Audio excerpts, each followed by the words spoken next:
How to reset your YouTube feed. Hello everybody and welcome back to our channel. So let's get started without any further ado. So if your YouTube feed feels cluttered, irrelevant, or just plain chaotic, you're not alone. In this tutorial, I'll show you how to reset your YouTube recommendations step by step using official tools inside YouTube itself.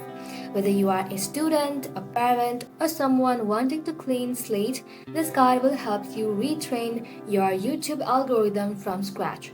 So for that, first of all, you want to go ahead and open any browser in your PC. So YouTube recommendation system is primarily driven by your viewing and search history.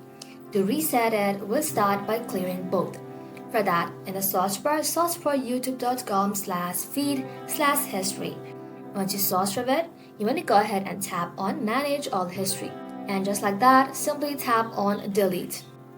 And just like that, you want to go ahead and tap on Delete, then tap on Delete All Time.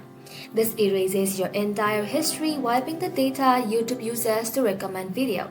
Next, you can stop YouTube from collecting new watch and search data going forward.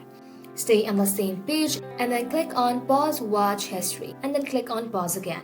Pausing this prevents future videos from influencing your recommendation, especially useful for shared device or student accounts. Also, you can go ahead and manually fine-tune your feed, telling YouTube what you don't want to see. You want to go ahead and simply tap on the three-dot icon and then from here tap on Not Interested or Don't Recommend channel.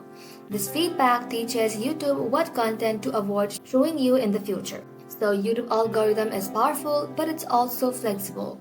By managing your history, giving direct feedback, and using discovery features, you can shape your feeds to match your real interest.